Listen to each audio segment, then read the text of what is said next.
Show.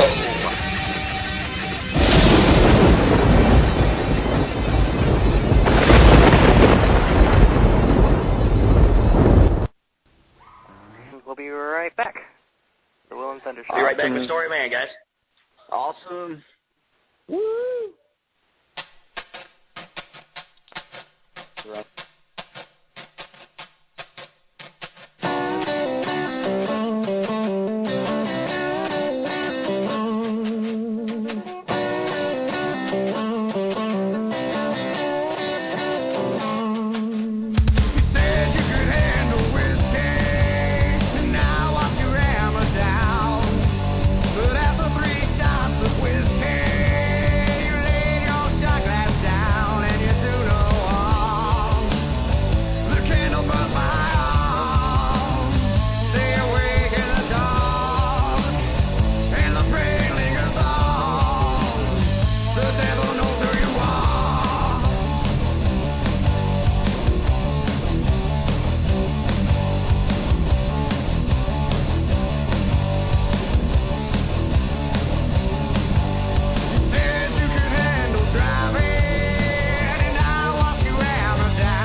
All right, welcome back to the Will and Thunder Show. That was Hammered Down with That Story of Man. We got the manager with us. We got somebody else that's called in too. Who's this? 865 area code. This is Steve, guitarist for Story of Man. What's going on, Steven? How you making it, buddy? What's going on, guys? What up?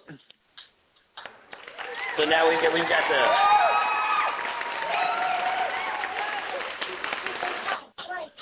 Nice. They like you. So what's going on, guys? Man, we just got out of the studio with our new drummer. We since we had already had everything recorded, we just erased the old drum tracks and stuck our new drummer in there. And that improved us. Yeah, the third drummer. But he improved our sound literally 1,000-fold. I mean, we're really impressed, and we love him to death, and we think that he's taken us to the next level without a doubt, where we need to be. More with your style and your sound? Yeah, exactly. Hey, what you guys have a unique style and sound right there. I mean, you guys got this kind of rocky, bluesy kind of. I mean, especially that song right there has kind of got that a little bit of a like Louisiana voodoo sound to it, you know? Man, I think we got it all. We got an original sound. We got great guitar licks, original vocals. I mean, the washboard. I mean, nobody in the rock and roll industry has ever broke out a washboard. So it's like, yeah, exactly, man. The looks, man. The closest thing that I would say would be Jesse Dupree playing the chainsaw with Jackal back in the day. Yeah, that's right. Yeah, the washboard don't run out of gas, though. That's right. And you know how much a pain in the ass a chainsaw is to start? Good Lord, that and a weed eater will piss a man off more than a woman in a heartbeat. But anyway, man, yeah, you guys got this unique, cool thing coming out, man. And it's a really unique sound, man. You got that blues influence in there.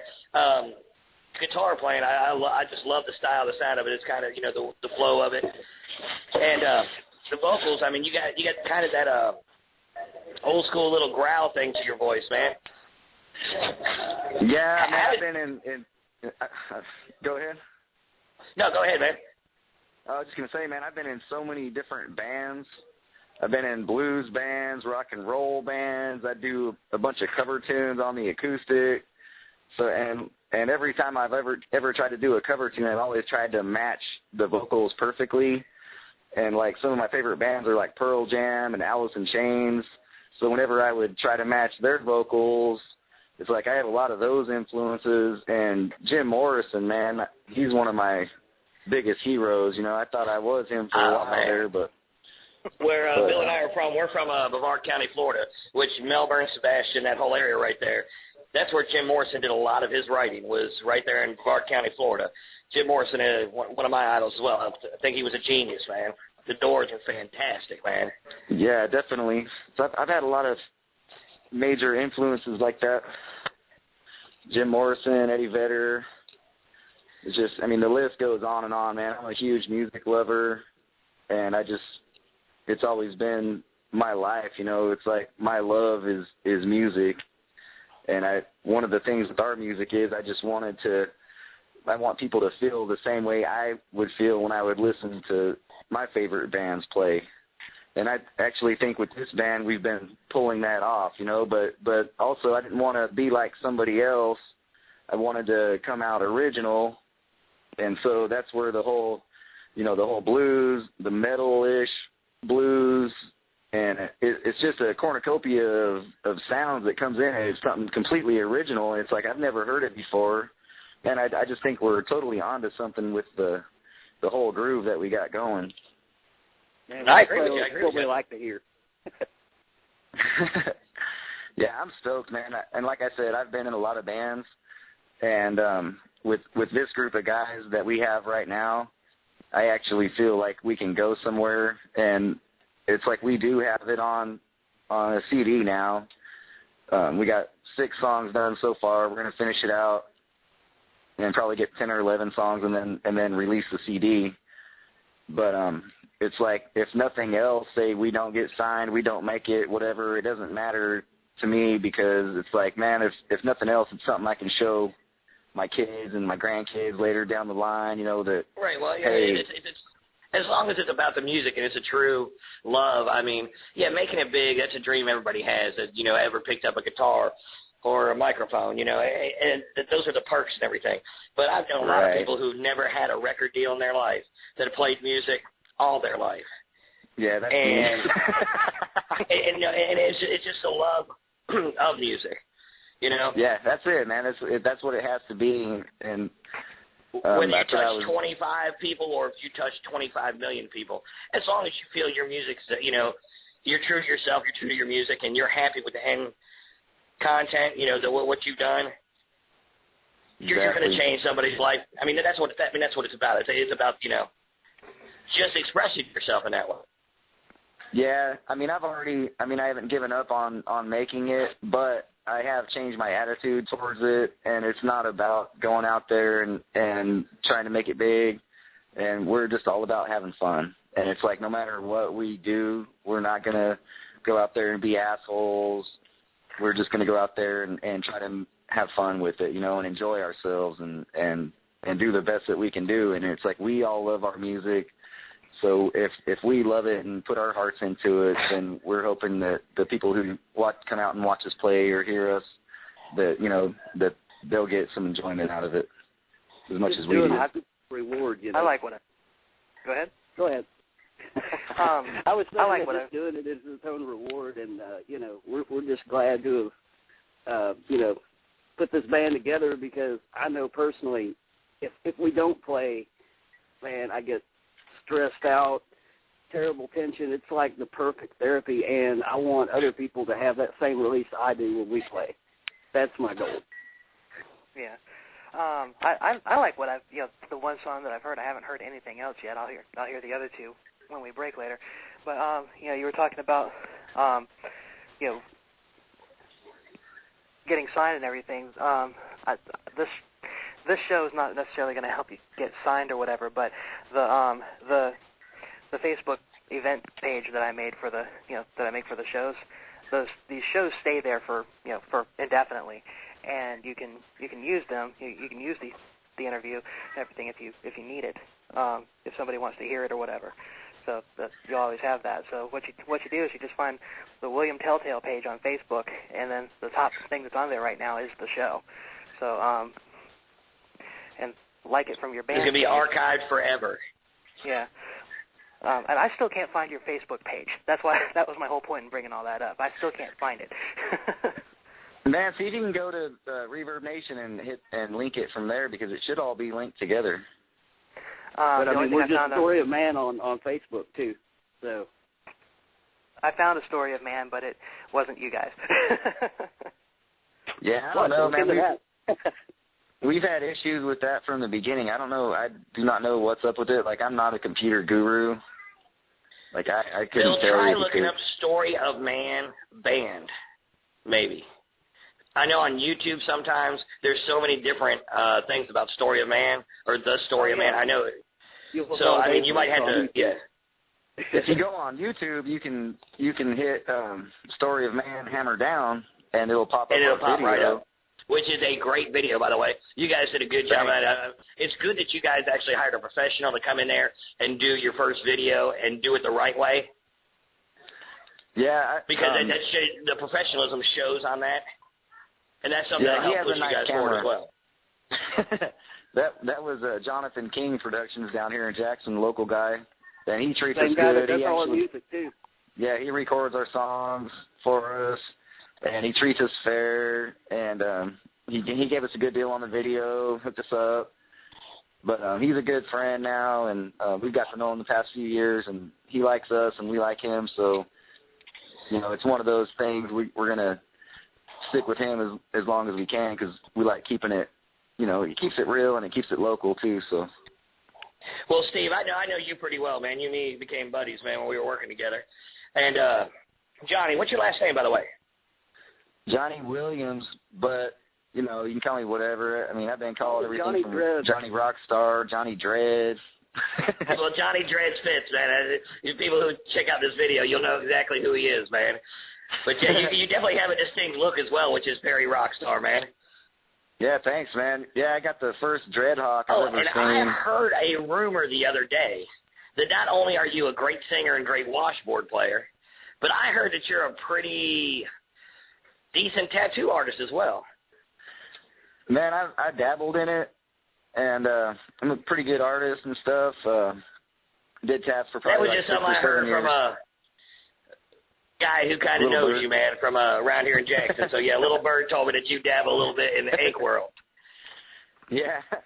He's being modest. Yeah, man, I did. I had my own shop when I lived in California and moved to Shreveport, Louisiana for a year and ran a shop down there, and then came to Jackson and kind of, just did a few here and there, and I'll still break out the machines and tattoo my friends here and there, but I'm not doing it for a living or anything anymore. So you used to live in California. What part of California do you live in? NorCal. NorCal, man. Well, if you were listening earlier, did you hear that rumor coming out of California? Now there's one of the state representatives or what have you that's talking about splitting California into 6 different states.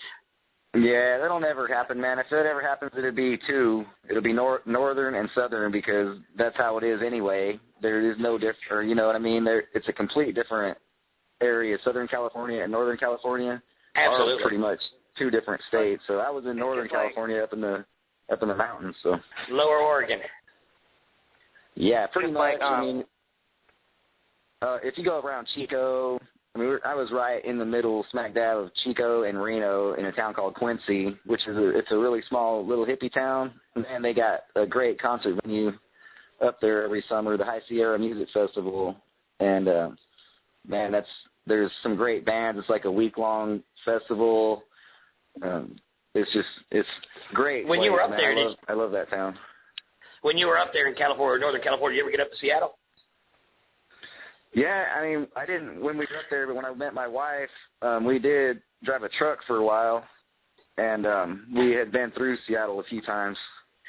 Talking about music, Seattle has a phenomenal music festival. Yeah, every year. Unfortunately, we haven't had a chance to hit any of those up. Oh, right on. So you were a truck driver for a while, huh?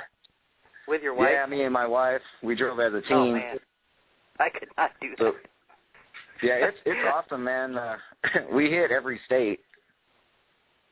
That's crazy, man. That's awesome. Yeah, it was really cool, man. If I was drove ever for gonna, a couple years until. Go ahead. If I was ever gonna try and drive a truck tandem with my wife, I think I think the police would find the truck on the side of the road, flipped over, with both of us dead. We don't travel well. Yeah. Well, guess what, guys? There's an idea for your next song. Upside down 18-wheeler with 2 dead bodies. We've got a caller, area code 719. I'm going to go ahead and bring this person on. Bring him. 719. Welcome on in. Yes, hello. Hello. Hi, this is John's mom. And I wanted to tell him, great, how are you? Hey, Mom. I just wanted to say I'm so proud of you, John. And also, you're on Facebook, it's under Story of Man. And they're 3 words separate. Oh, okay. Separate. Well, thank you very much. I'm so glad to hear you proud, Mom. Thank you. Thanks for letting me talk. Oh, no problem. Tell us some stories about John. And there's so many. Tell us the time I pooped in the Kmart. I'm just kidding. Oh. Where your diaper leaked? No, don't tell him that one, Mom. I was just kidding. Gee, I don't think I can think of a story that I could tell. Now we know your mom listens, so we're going to have to behave ourselves tonight now. First time That's for okay. everything, She's right? cool. This is so metal. I couldn't hear it. I still couldn't find the it's not coming. The Story of Man Facebook page is not coming up for me. Well, Bill, are you putting the in front of it? No. Okay, just put story, space of space man and see. Okay. We'll find it. I don't know why they make it so hard. Shouldn't like 20 pages pop up that have anything to do with the Story of Man? The only thing that's popping up for me is my the show page. That's the only thing that's popping up. Huh. Yeah, I don't get it, man. Somebody playing drums back there? Man, my kid, he's 3. He's gonna be 4 this month or in March, and man, I tell you, payback is a bitch for whatever I did to my mom. Welcome. Your mom bought the drum set? Yeah, I don't know if he's playing his drum set or my drummer's drum set. We got 2 in the house, and all I got to say is karma is a motherfucker, man. I mean, well, you know what? At least you know you got a musician on your hands, you know? Yeah. Give him some sticks, let him rip and roar. Next thing you know, at 6 years old, he could be the prodigy, you know? Well, the thing about it is all kids start off as musicians, but only the smart ones keep doing it. That's right. Man, I don't know what I did to my parents. Bill and I were in bands, many, many, many different bands growing up. And, Bill, you remember when my daughter came to practice? Yeah. We're sitting there at practice, and she loved rock and roll music. She was about 4.5, 5 years old at the time. Well, we took a break, and she went up on the stage, and she's like, "Can I sing?" And I'm like, "Yeah, go ahead." So I gave her the microphone. Well, I started just kind of tapping on the bass a little bit, doom, doom, doom, doom, doom, doom, doom, you know, giving her a little something. And she starts singing Twinkle, Twinkle, Little Star. Well, halfway through it, she stops and she's like, roar, I got a dog, I got a cat. Just total death screaming about all the animals we had. It was the coolest thing in the world. I mean, yeah, let them bang on the damn drums, man. Yeah, I got 3 little rock stars, man, or raccoons, whatever. Rock stars. But most of the time they're raccoons. There's an album name. There's a name for an album. Rock stars or raccoons. There you go. So, is John's mother still there? Yes, I am. Do you have your computer up by any chance? I do. Could you go on Facebook and go to find the page William Telltale? Telltale is one word, and just paste the link for their page into the. You'll see the show page. Just paste the link to their Facebook page into that. Okay, I'll do it. I appreciate it because I'm not having any luck finding that thing. So, oh, look at that. You got a few different things going on with your name there. William Tell. You got some Edgar Allan Poe going on. What's going on with all the different? Are you going to shoot me with an arrow, or are you going to rip out my heart? Maybe both. He's just going to rip out their heart with an arrow, you know. That'll work. That's what I was looking for. That's a little rat right there. You know, shoot an arrow through the heart, round and round. little old school metal brought in there too, you know. No, I just yeah, it kind of reminds me of Rat. Yeah. That's one of the first cover songs I ever learned. Oh yeah. That's some old school shit right there. That might give away my age a little bit, but. Ah, you old fart. You're only a year behind me, Cupcake. No, I'm like 3 weeks behind you. All right, for 3 weeks, you're a year behind me. Find it yet? No. So, Steven, man, you're all quiet back there. What you doing? Man, I'm just hanging on for the ride over here, man.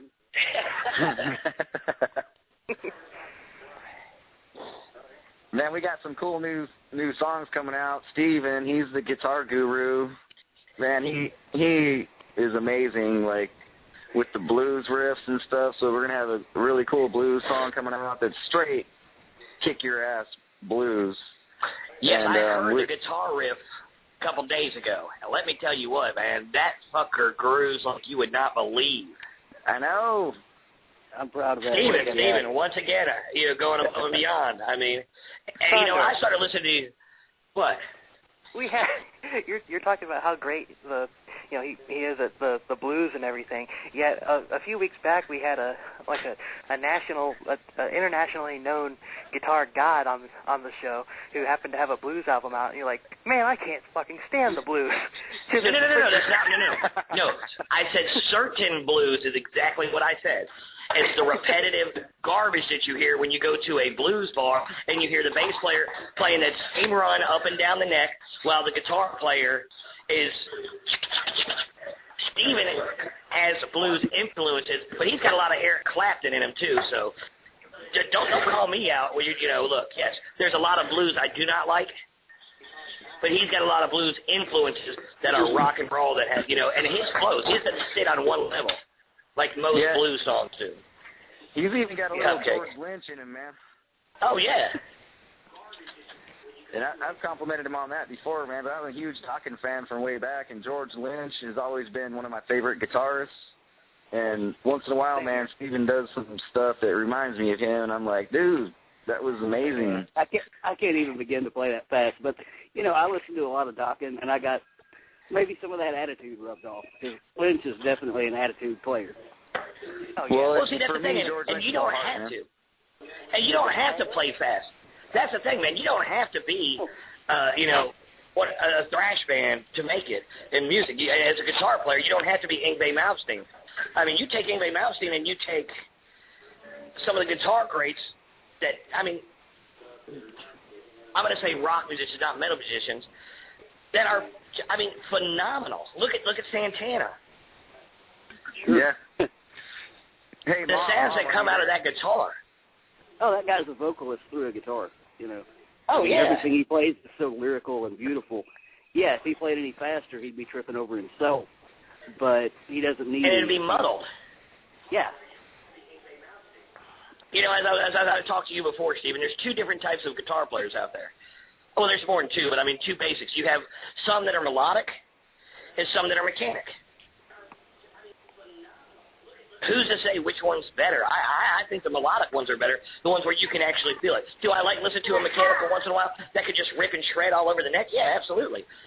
But I love listening to a melodic guitar player who just can send emotions to you through his music. You know, you're like, oh, man, I didn't just hear that. I felt it.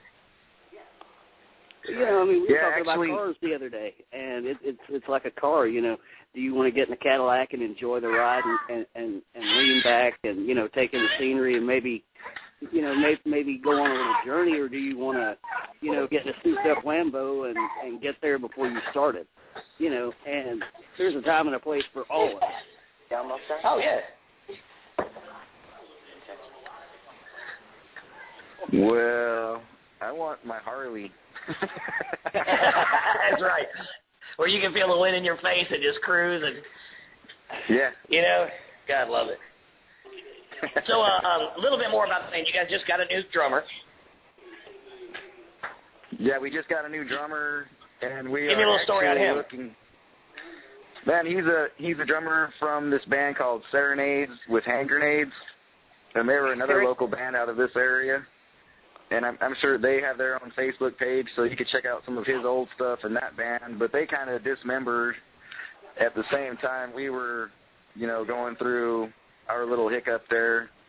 And, yeah, it just happened to be that he was available right at the time we were looking. So that's awesome, man. We didn't even bother looking for or auditioning other drummers. What's his name? Cody. Do you know his last name, Steve? Korzak. Korzak?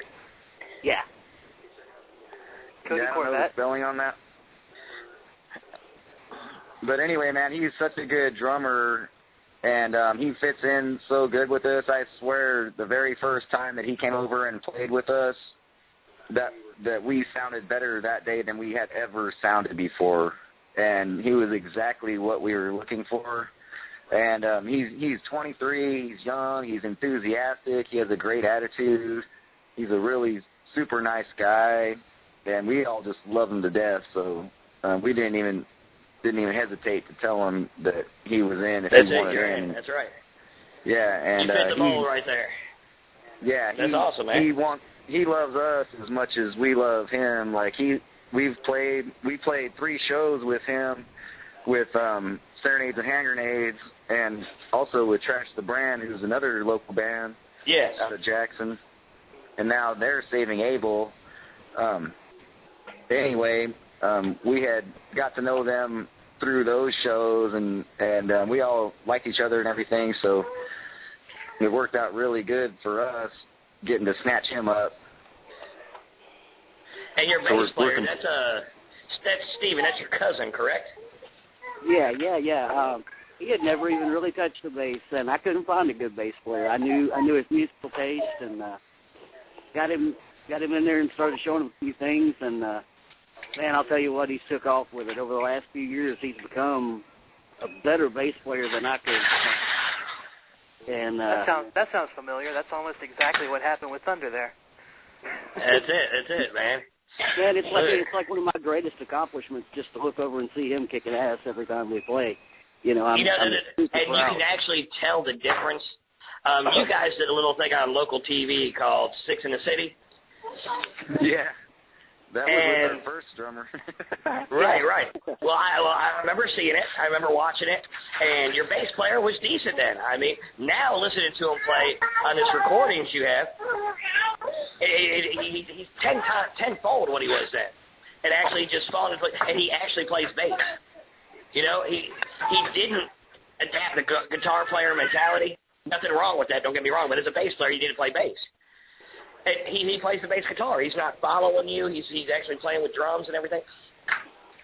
I'm actually impressed. Steven, we met, almost 2.5 years ago?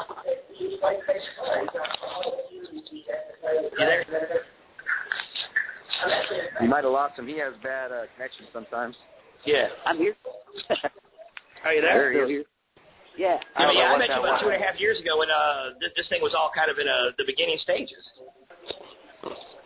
Yeah, he's come a long way. I think in a lot of ways we all have, just furthering the chemistry of the band and learning how to coexist and how to let four guys be more than they would be by themselves. Become a family. Yeah. Yeah. And it is a family. It is, and the cool thing about it is the songs always keep growing. It's kind of like a child, you know. They always keep growing and changing. You get little nuances that get added in, and then even, we had played a couple years before I brought the washboard in, and I just brought that in because I had it sitting around from an old blues band I was in California, and I just thought it'd be fun to bring it into a practice, and then that sort of developed into a new thing, and everybody really liked it. And then it's like, not only was it new and cool and everybody liked it, but it's like now it's formed into an image, and it's like, man, when I get up there rocking that washboard out, it's like I can beat the hell out of that thing and enjoy myself. It's like your calling card, man. Right. Yeah, and it's like, it's get something your aggression new, out and just have unique. fun with it. Yeah, it's fun. It's fun. John, you said something. I love it. You just said something that I can kind of relate to when you were talking about how songs grow.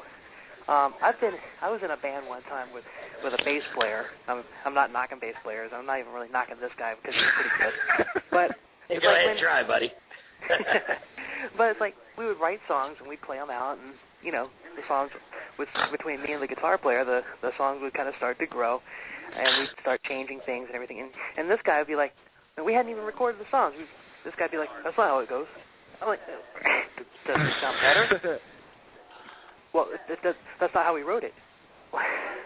I'm like, really? Well, it doesn't have to be. Look, man.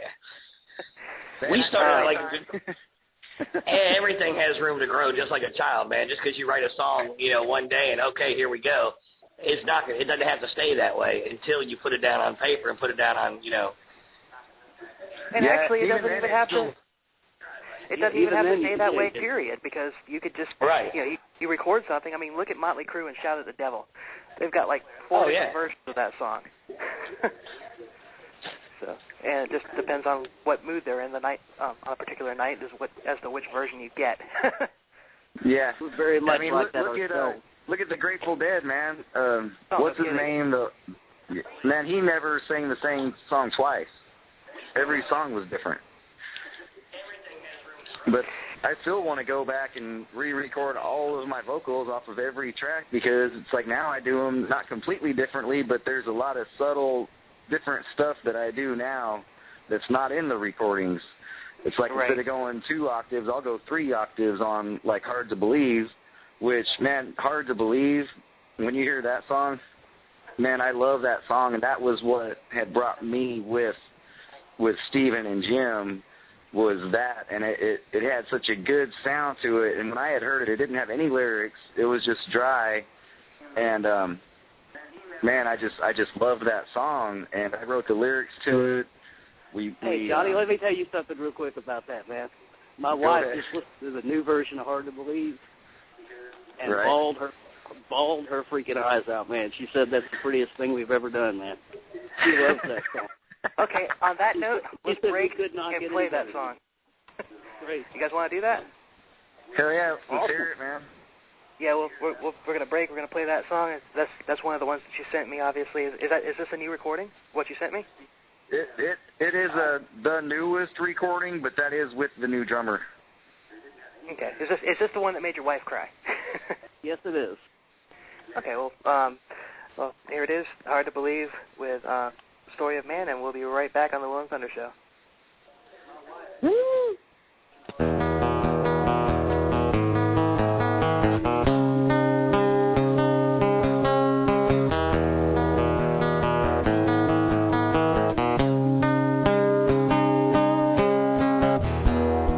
When I wake up and I see these things I can't conceive, in this world of tragedy,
to Believe by Story of Man.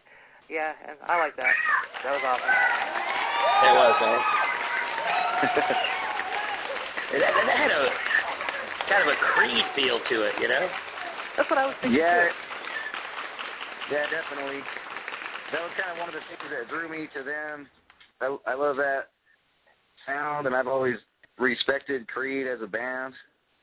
And they weren't obviously one of my top bands, but Scott Stapp, like his vocal range is right in with mine, so I could go do Creed karaoke all day long and sound exactly like them.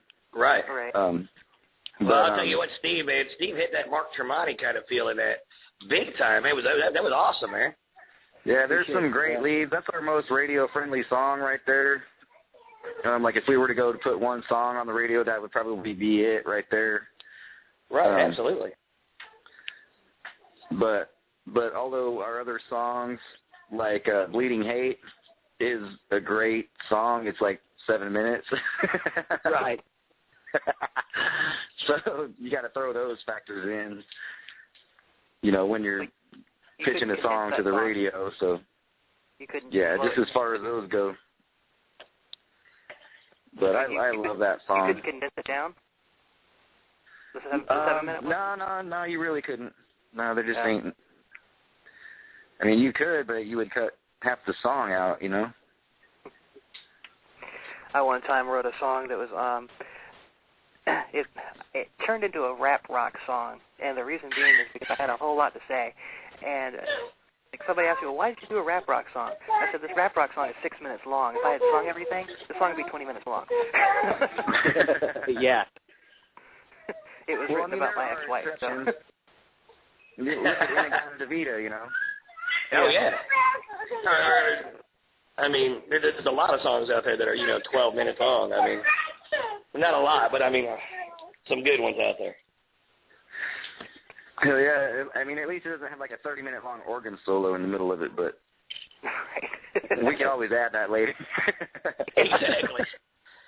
Story Man is playing a show tonight. It's going to be 45 minutes long. They're playing one song. Intermission will be during the piano solo. There's bands out there that do that. I mean, I was looking at something online. It was like the longest single song out there. I can't remember the name. It's like Inagata DeVita is short compared to some of these other songs. Oh, yeah. There's the longest song is like a 4-hour song.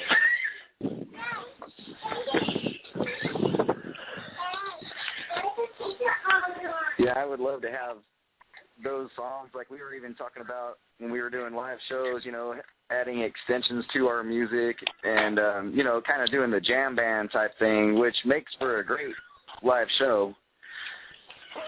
So, plus, if you need to fill a set, it's not ever a bad thing. And the way I see it is if you got the crowd moving and liking what you're playing, hell, keep playing it for a while. Keep playing it, man. Don't be proud. Yeah. I even like the idea of throwing a little cover tease in the middle of these long songs just to wake people up sometimes. That would be interesting. There was a band back home years ago that Thunder and I were friends with. They were called Dead Serious, and they did a cover of "Blister in the Sun" by Violent Femmes.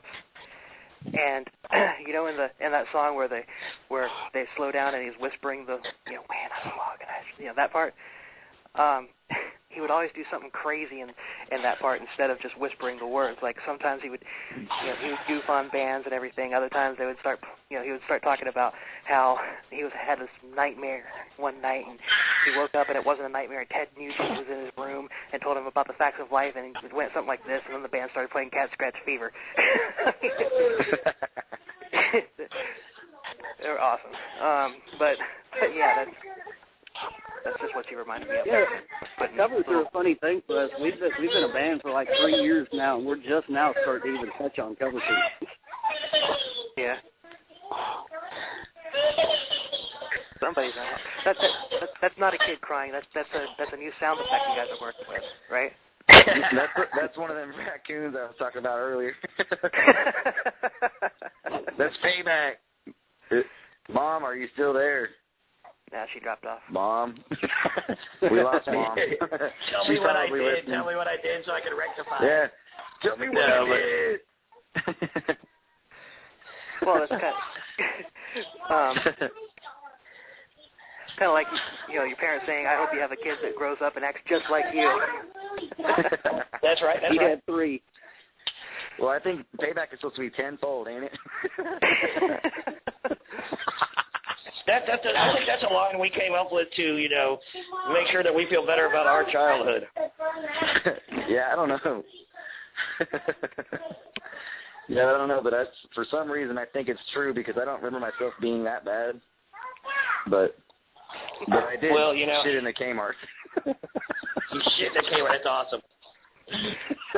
Just one thing I haven't told Thunder about this, but there's something I've been wanting to do with bands, you know, bands that come on the show.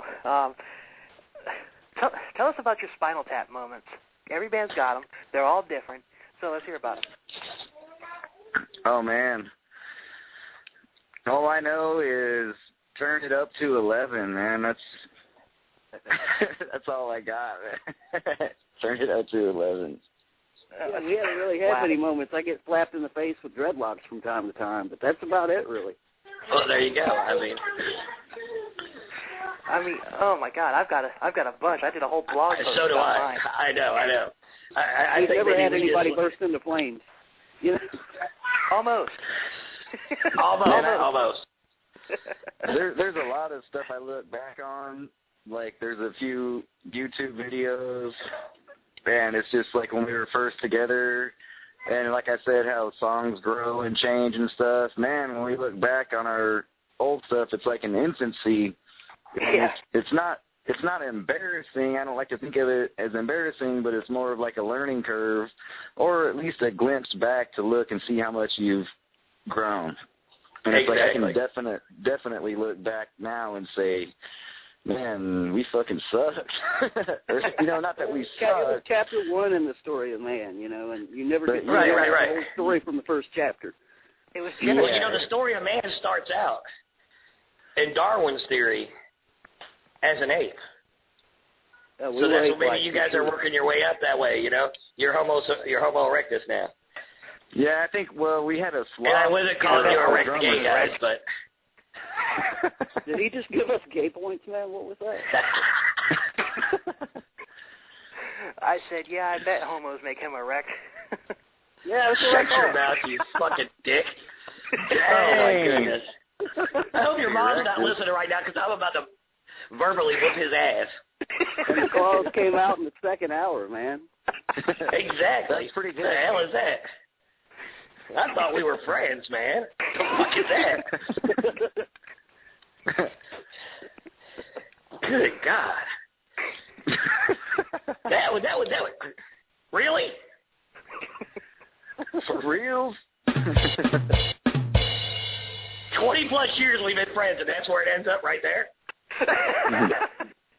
For the world to fucking hear. That's beautiful. Homo erectus. Oh, Lord have mercy. Anywho. Hey, my friend Shaniqua wants to say hi. Okay. Can she say hi? Yeah. Absolutely. Hello. What's up, Shaniqua? Shaniqua. What's up, Shaniqua? Hey, this Shaniqua. Hi, Shaniqua. Hey, you know Barack Obama, my daddy. He is. Yeah, I know who he is. Yeah, he ain't gonna let that California thing go. They're not gonna take that into no 5 states. Why not? The phone, Shaniqua, give me that phone. I had to take the phone back. I don't know. She ain't Barack Obama's kid. Huh? Man, we were talking about evolution 5 minutes ago. What happened?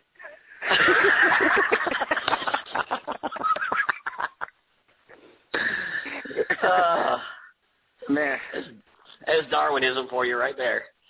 Something just died. Reversed. Yeah, that's the name for an album right there, man. Darwinism in reverse.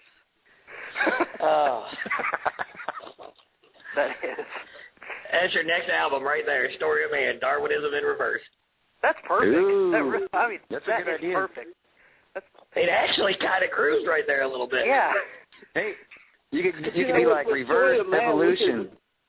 That's right. With the name Story of Man, we can be talking about anything from philosophy to, fake vomit. It's all exactly. So, that's right. Well, if you look at that. Make sure you give the Will and Thunder from the Will and Thunder show credit. Yeah, that's a simple conversation on a radio show could be your next big break right there. Just namesake right there, Man, I think we should do a prank segment where we prank call people, and you guys got to call me and let me prank some people. We can do that. That'd be fantastic. That would be fun because I know this Chinese girl, and she works at this Chinese restaurant, and she's always calling these people and saying, I got your Chinese food. You got the cream of some young guy, right? Hello? If you're going to do a prank segment, you're going to have to do something better than cream of some young guy. Hello? Because that's one time food. Because that's just... My God. I can't believe I shaved my head for this. So we've actually been talking about doing that at some point. I haven't figured out exactly how I would go about doing it just yet. Well, the one thing is the time frame. We're going to have to call like California area businesses just because of the time frame that we're on the air. But it would be fun. And with the possibilities now with the internet and the yellow pages, we could find lots of businesses. Hello. And the beauty of this is the number that would come up would either be a 213 area code or a 646 area code. They think we're from New York. Hello. You ordered the miso honey soup. Hello. That would be funny, like a dumb hick calling a Los Angeles escort service. You want the one time? I heard something like that on the radio one time where it was this guy calling for his dad, who was like maybe 80 years old, and the old guy had Tourette's, and so like, oh, hi Walter, how are you doing? You fucking bitch. Speaking of pranks, did you guys hear about the prank they pulled in Atlanta, the radio show? No. This went worldwide. It happened this week. They started this rumor on their radio show that Justin Bieber was going to move into a neighborhood in Atlanta somewhere. Well, then they proceeded to create characters of themselves from this, quote, neighborhood that doesn't exist. And it was the head of the neighborhood association actually went on their show and was talking, we really don't want him to move in here, with his recent problem with the law and everything, that we hope if someone of his stature with the money he has could find another neighborhood that more suited his lifestyle. Well, CNN, BBC America, and a bunch of these big news companies got in touch with this guy. His name was Walter White or something is the name that he came up with for this homeowners association president. And was on like 7 different national news agencies around the world about this Justin Bieber not coming into our neighborhood, and the neighborhood didn't even exist. Wow. It was all a hoax. I'm like, that's beautiful. No, I did hear they were going to be deporting Bieber, and I was like, if anything, they need to be importing beavers into the country. That's right.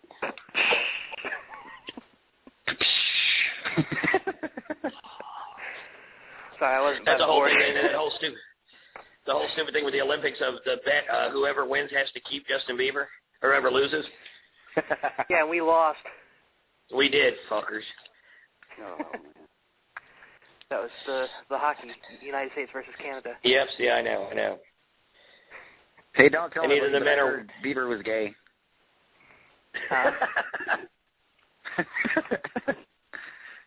He's a homo erectus.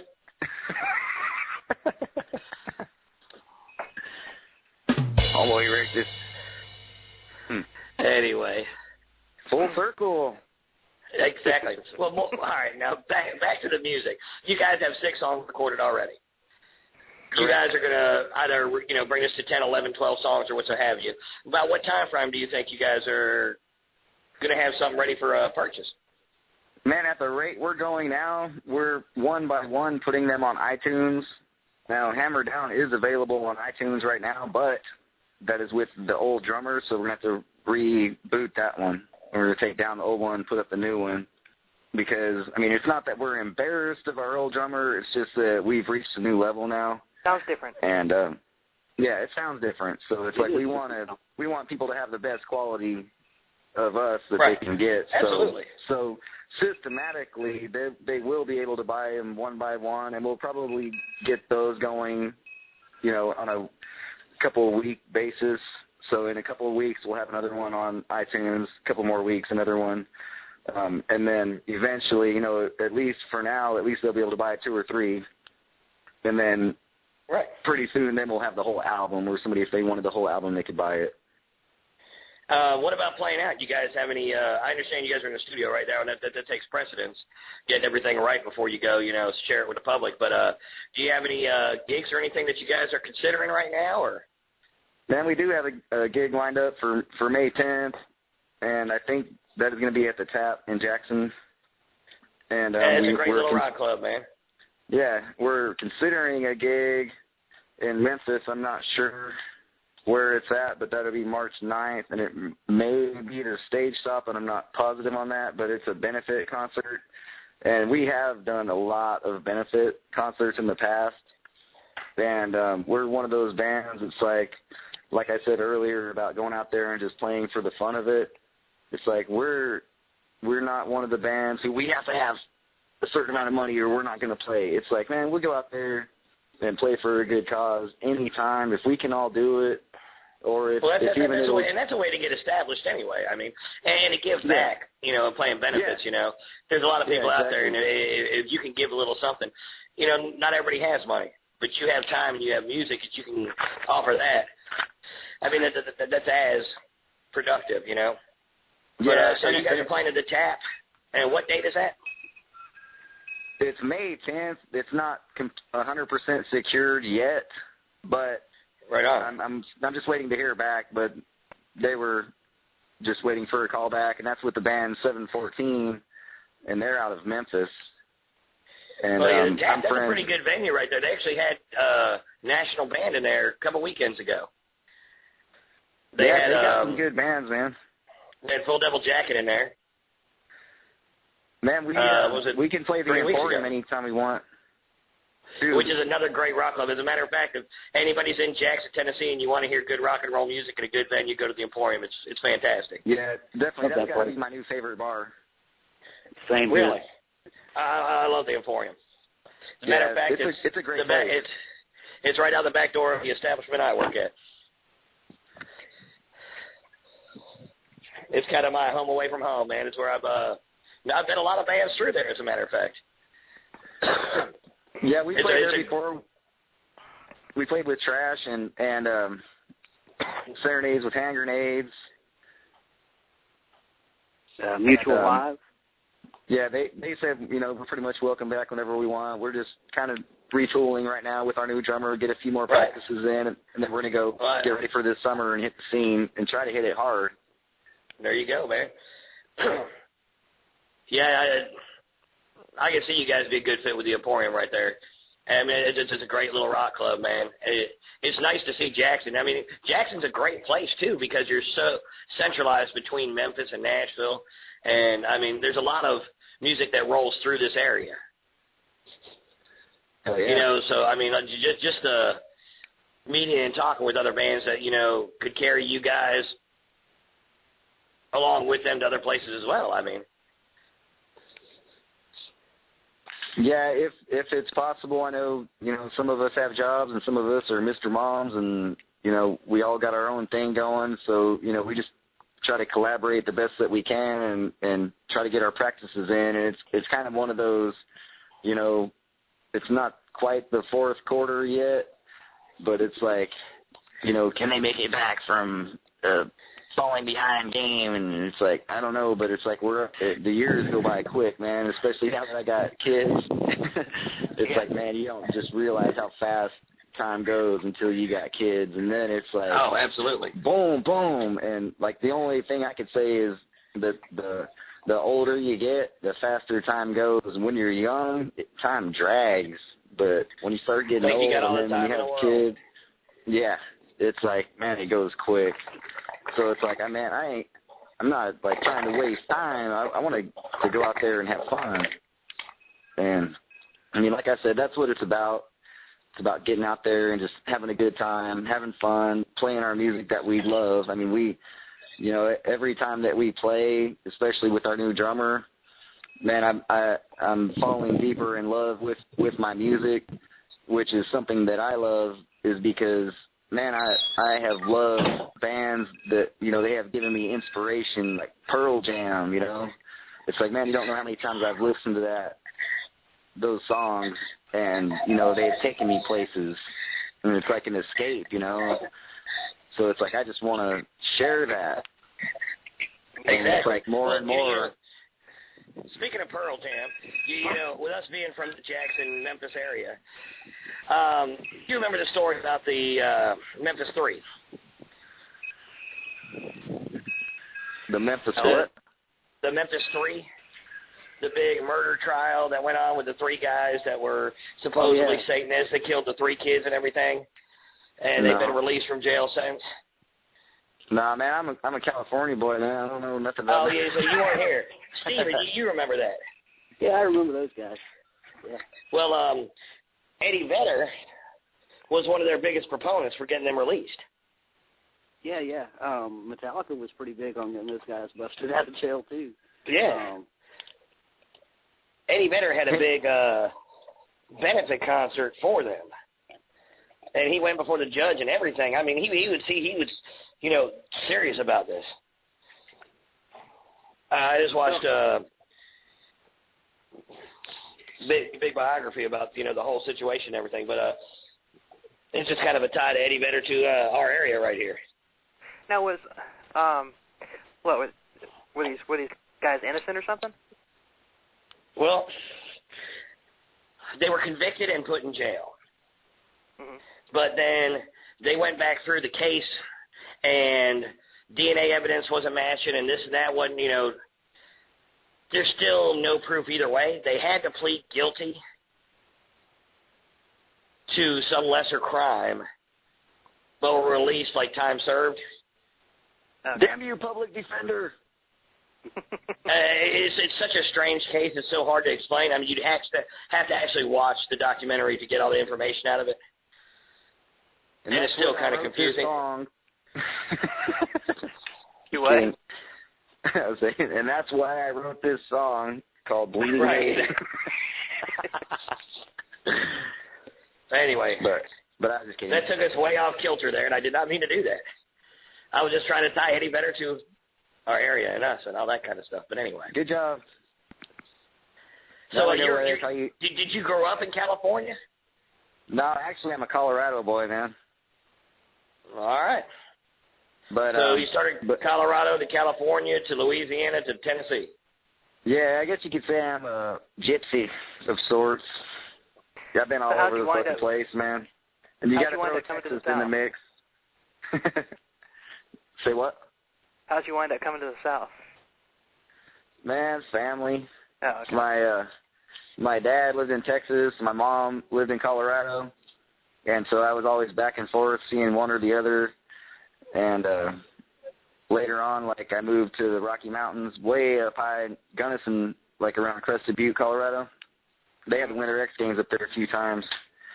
And lived up there at about 13,000 feet for 10 years. And so you're still lightheaded? Yeah.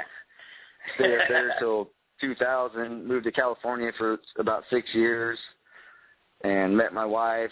We actually met in Detroit, and then we moved to Texas, worked in Louisiana for a year, and then we drove a truck and hit every state. So it's like, man, I've hit every state in the country except for Alaska and Hawaii. Yeah. It's hard to drive a truck that far. Yeah, I think, man, you'd have to have some really, really big buoyant tires to drive to Hawaii. Yeah. You might might need independent axles too, because you hit that big old pile of trash in the middle of the Pacific. Yeah, I don't know about that. I don't know. I don't know what you're talking about, but okay, thanks for playing. Wow. What the fuck are you talking about?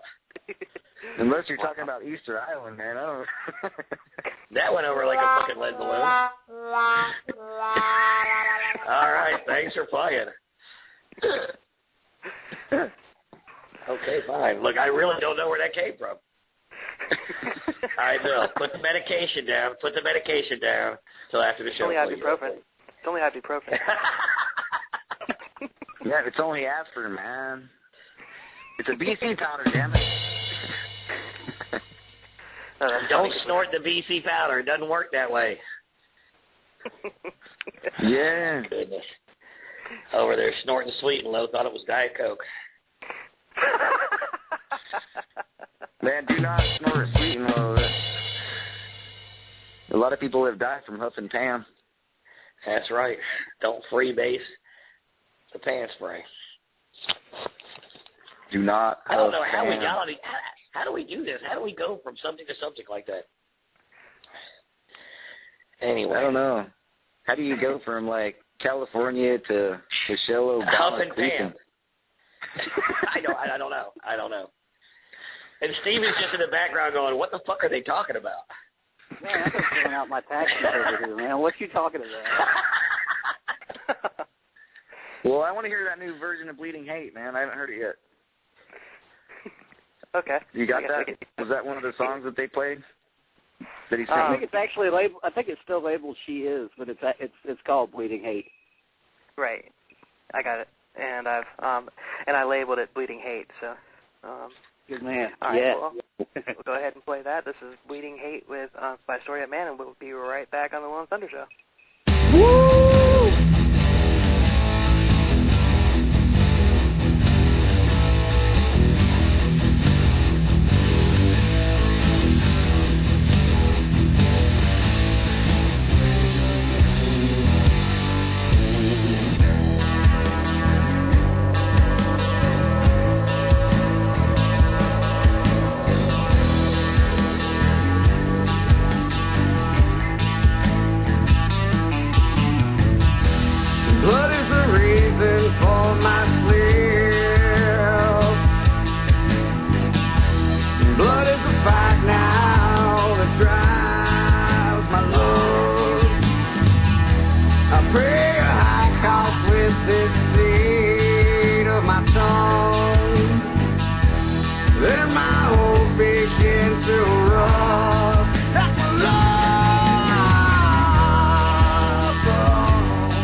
Show. That was Bleeding Hate by the band Story of Man.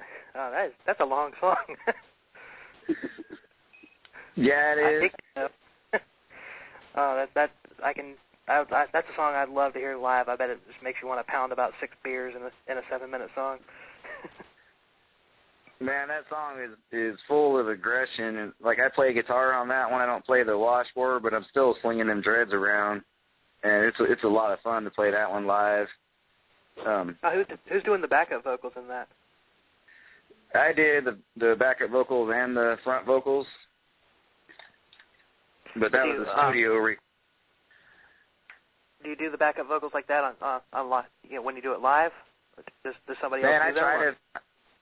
I try to fill in some backup vocals whenever I'm not singing, and like all the sound effects, I do those live too, like the howling in the background, all that type stuff. Yeah, I do that live as much as I can possibly do it.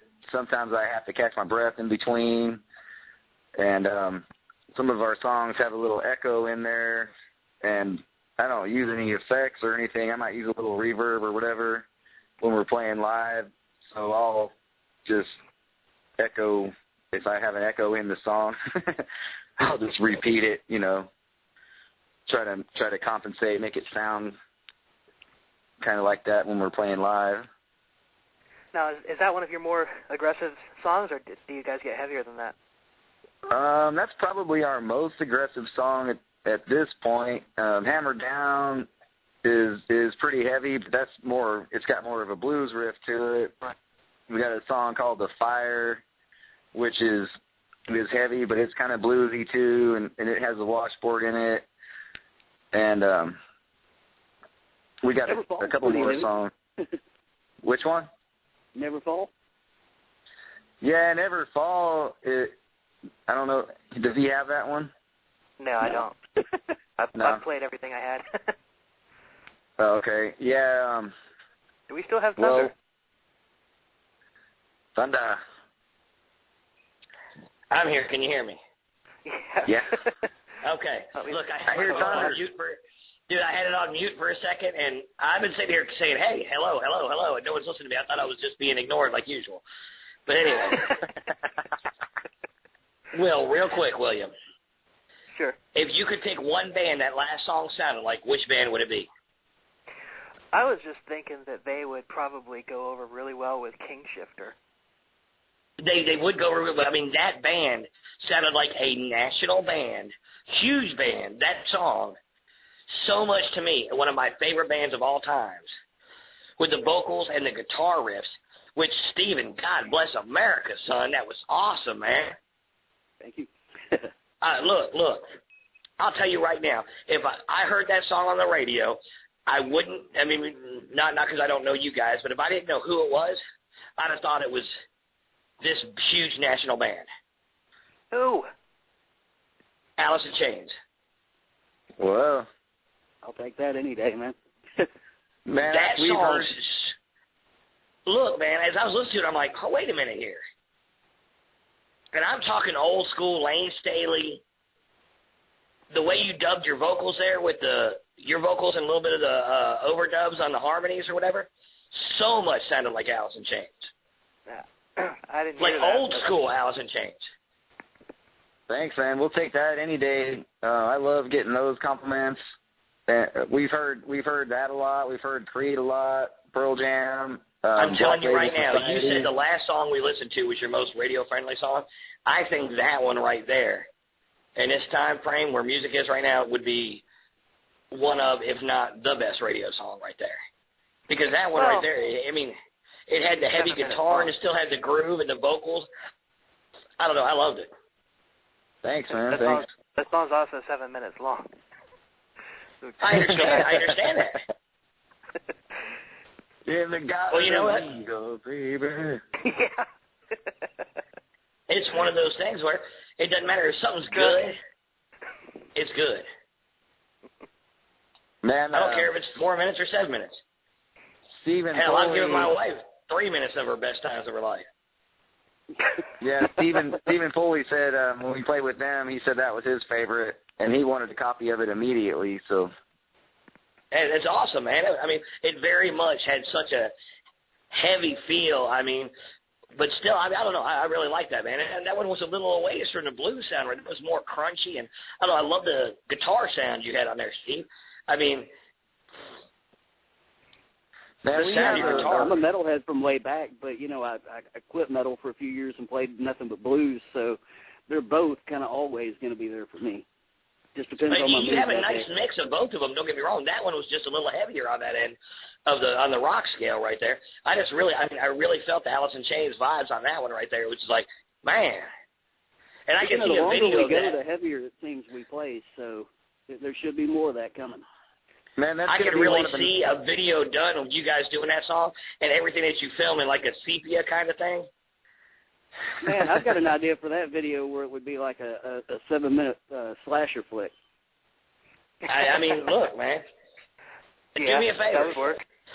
Steven, get with me and get me contacts with the guy that does your videos. Yeah. That's what I took in college, was filming video. I know special effects and shit like that. We could come up with some crazy shit for that video. man, we I need a think it green would screen for that one. Yeah, Huh? we would.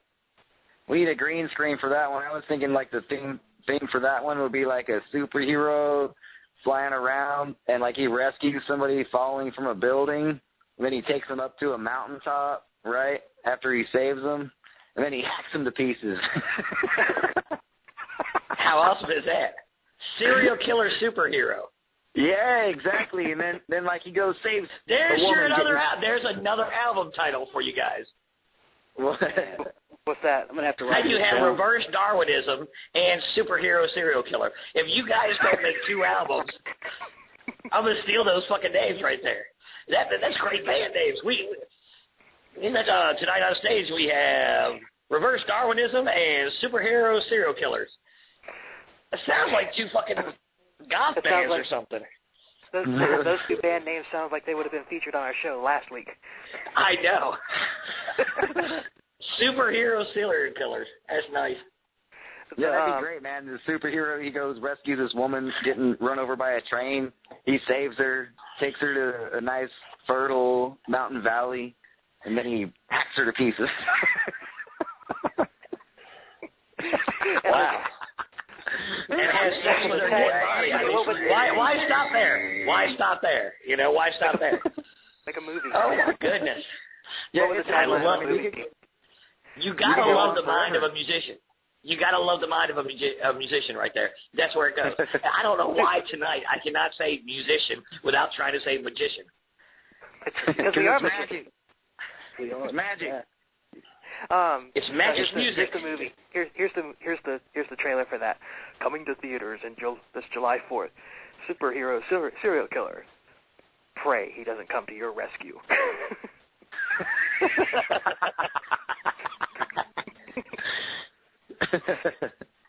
Must because you will die.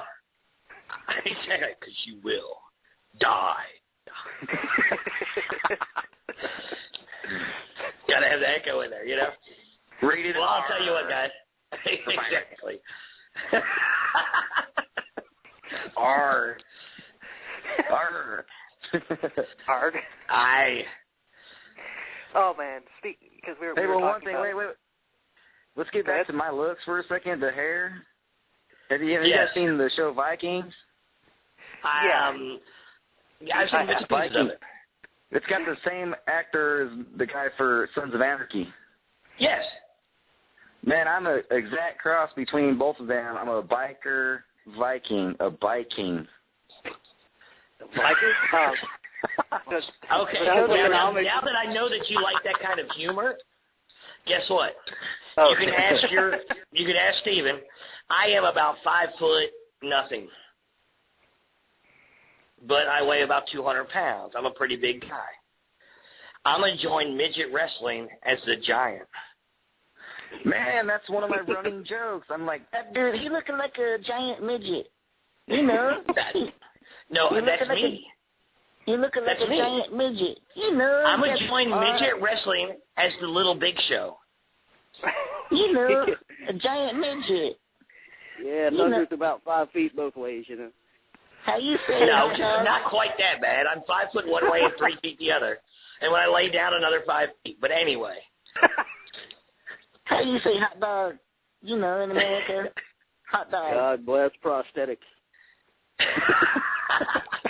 Oh, we got jokes all around. First I'm a Homo erectus, now a prosthetic penis. It's fucking great. You know. This is my show. I asked you to come on here too, didn't I? I hope you know what you were asking for. You have to invite a vampire, man. Well, you know what? Come on in. Hey, we do have a song about a vampire.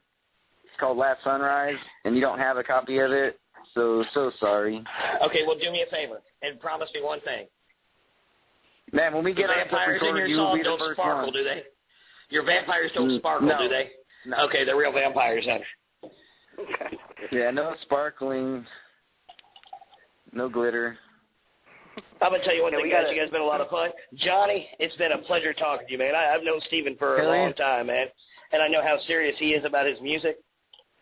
And I know how good he is. And from what I've heard from you guys are all serious. And you guys are all good. I love your sound. And the 3 songs I heard tonight, all 3 songs have their own kind of feel and vibe to them and different sounds, you know? Yeah.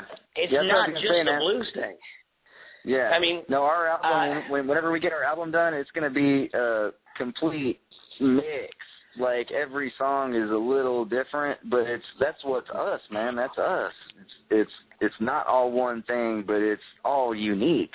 It covers so many different fields. That's why it's so hard to put a label on our sound. You know, on this radio show, we've talked to a bunch of people, man. A bunch of people, you know, and the age disparities are so different.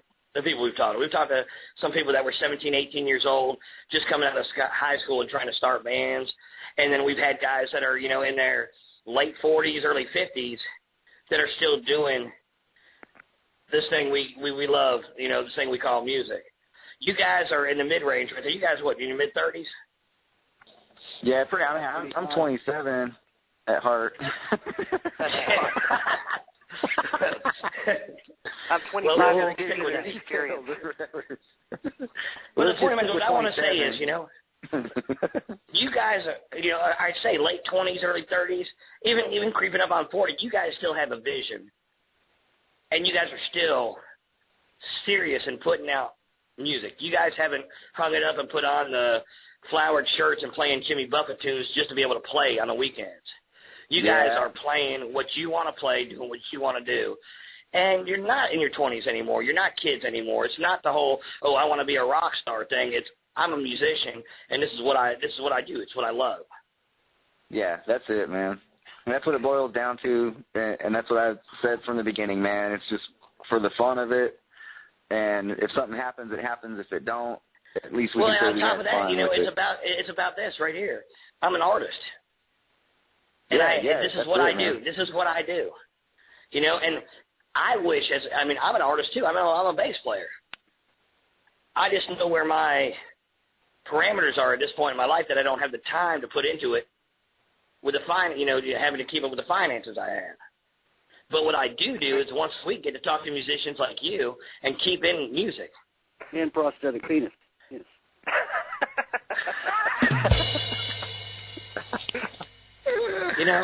You know, really? But no, do man, my fucking thing. Saved my life, man. Music. I'm trying to do my thing here. Okay. God love it. We gotta wrap it up anyway.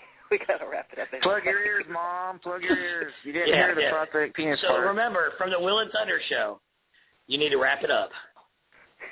Since we're talking about that appendage anyway. God bless America. You're welcome. Or 5 feet. You know. I didn't deserve this. I'm a good guy. There's 3 or 4 more therapy sessions because of you guys right here. 5-foot midget with a 5-foot penis, right? And if we didn't love you, we wouldn't bust your balls, brother. You know what? I appreciate it, but I have a wife for that. I don't need any help.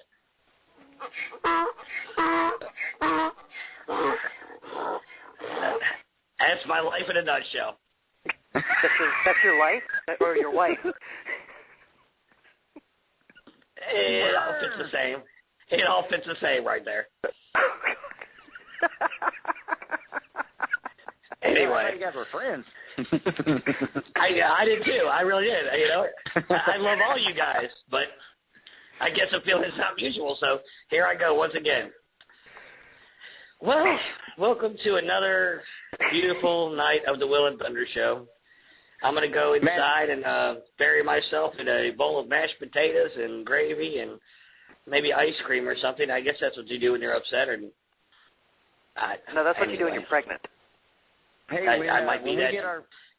When we get our few more songs done, you guys have us back on, and we'll have more rockin', less talking. You know what, man? It's been a pleasure talking with you guys. Johnny, man, I have seen you on the videos. I've heard a lot about you through our mutual friend right there. It's been a pleasure talking with you tonight, man. I love your guys' musical view you guys have going here. I love the direction you guys are going, and I see nothing but big things going for you guys, man. Really. Thanks, man. Yeah, tell everybody you can. Reverbnation /Story of Man, and then check out our video that we got on YouTube, Story of Man, Hammer Down. And then if you can find us on Facebook, if we ever figure out the Facebook mystery, I mean, I don't know. We've got it. You know what? Looking. Your mom got it. We'll get it all figured out. Oh, well, there, we got it on our page, so it's already up there. Just check out Astoria, man. Right. These are great guys. I'm telling you one thing, man. It couldn't be any better, man. You guys have the right attitude and everything, and you guys taking care of business. I can't wait you guys play out again. When you guys are playing, just let me know, man. Steven, man. We'll be in touch. Let me know what's going on, brother. No, I will, brother. And by the way, Steven. Hey. You there? Yeah, brother. I gave you a good reference the other day. You did. Thank you, brother. I got the job. No problem, man. Dude, as soon as I got off the phone with you talking about the show, I got a phone call like 2 minutes afterward. You're there. Cool. You're there at Westgate. Yeah, I got to call in the morning for that, man. So. Well, they called me and asked, like, do you know this guy? I'm like, yeah. Like, is he a good guy? I'm like, best I know, man. I feel bad about giving you so much shit tonight, man. But I'm going to tell you one thing. I'll tell you what, you guys are going to have a lot of songs to write about what you're going to see about where you're going to work. Oh, yeah, no doubt. All right, yeah, don't I want to stop try and talking get a like job that. there. Where are you going to work? Where are you going to work? Westgate Western Institution. State. Yes, what? Western State. Oh. It's a crazy hospital. Oh. Okay. Yeah, and look, I'm telling you, Bill, I'm going to go by tomorrow and take a picture. I'll send it to you via email. This is the scariest looking place that you've ever seen. It is straight out of the Gothic handbook, man. Straight up, like horror movie shit that you've ever seen. Well, maybe that could be These tall, Gothic, like church-looking brick buildings. Well, maybe that could be the lair of the superhero serial killer. It's exactly where it would be. It's where it would take them, right there. Through the broken windows in the back door on the right side where you pass by when you're heading to Bolivar. Cool. Ooh. Now we have a movie in the making. Now we have a movie in the making. Speaking of movies, we're gonna wrap it out with our little tribute to Harold Ramis again, and a little Ghostbusters theme and his little. You guys remember Harold Ramis? Oh yeah. Egon. God rest you. So, he's gonna come back and haunt us all. Y'all have a. We love you, Ramis. Thanks, guys. Once again, we'll talk to you guys later. I'll tell you guys. It was fun, man. Late. Later, man. Go take care of them raccoons.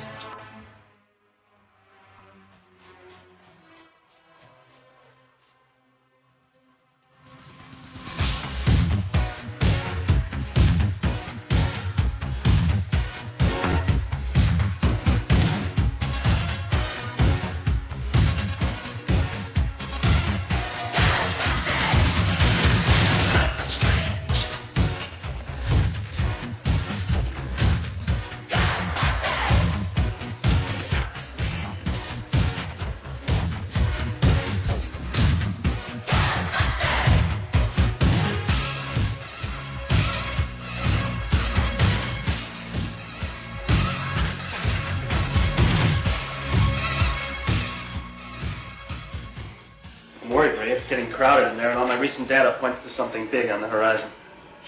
What do you mean, the big? Well, let's say this Twinkie represents the normal amount of psychokinetic energy in the New York area. According to this morning's sample, it would be a Twinkie 35 feet long, weighing approximately 600 pounds. That's a big Twinkie.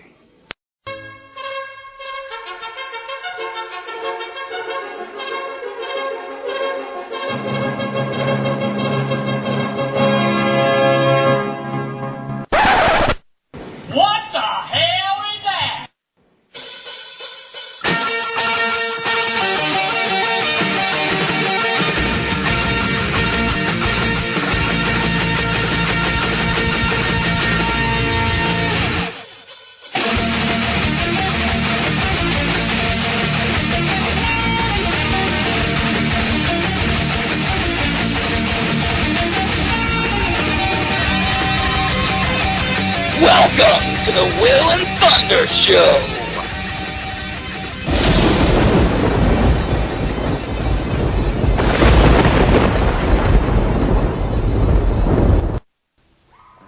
We'll be right back. The Will and Thunder Show. Be right back with Story Man, guys. Awesome. Woo!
welcome back to the Will and Thunder show. That was hammered down with Astoria Man. We got the Andrew with us. We got somebody else that's called in too. Who's this? 865 area code. This is Steve, guitarist for Astoria Man. What's going on, Steven? How you making it, buddy? What's going on, guys? What up? So now we've got the.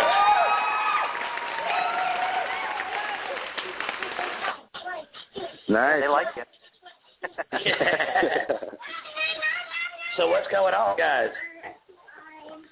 Man, we just got out of the studio with our new drummer. We since we had already had everything recorded, we just erased the old drum tracks and stuck our new drummer in there, and that improved us.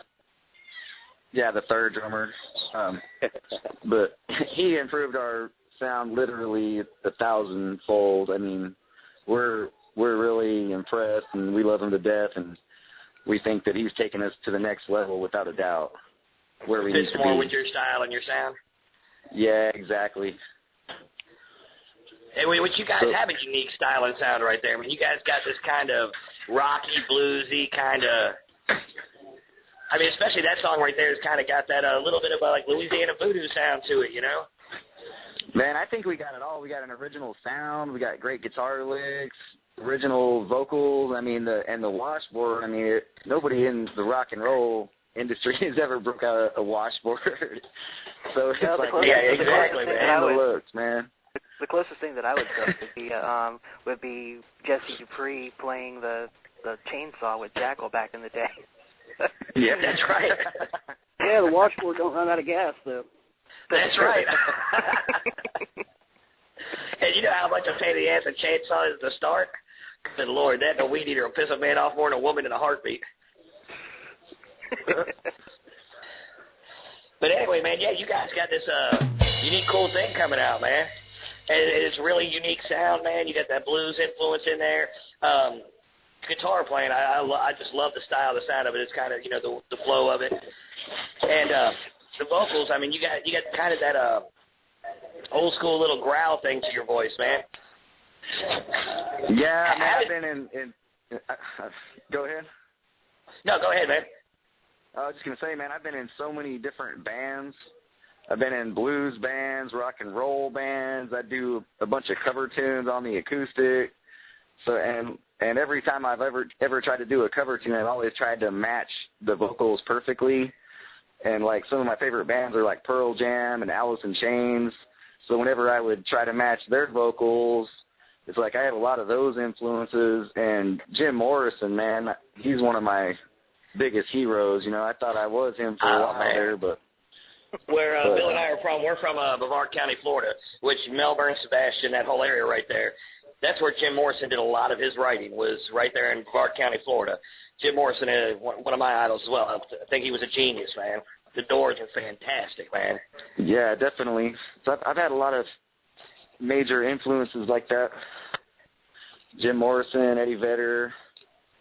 It's just, I mean, the list goes on and on, man. I'm a huge music lover, and it's always been my life, you know. It's like my love is music. And one of the things with our music is I want people to feel the same way I would feel when I would listen to my favorite bands play. And I actually think with this band we've been pulling that off, you know, but also I didn't want to be like somebody else. I wanted to come out original. And so that's where the whole blues, the metal-ish blues, and it's just a cornucopia of sounds that comes in, and it's something completely original. And it's like I've never heard it before, and I just think we're totally onto something with the whole groove that we got going. Man, I agree with you. That's what we like to hear. Yeah, I'm stoked, man. And like I said, I've been in a lot of bands, and with this group of guys that we have right now, I actually feel like we can go somewhere, and it's like we do have it on a CD now. We got 6 songs done so far. We're going to finish it out and probably get 10 or 11 songs and then release the CD. But it's like if nothing else, say we don't get signed, we don't make it, whatever, it doesn't matter to me because it's like, man, if nothing else, it's something I can show my kids and my grandkids later down the line, you know, that, right, well, yeah, hey, it's as long as it's about the music and it's a true love, I mean, yeah, making it big, that's a dream everybody has that, you know, ever picked up a guitar or a microphone, you know, and those are the perks and everything.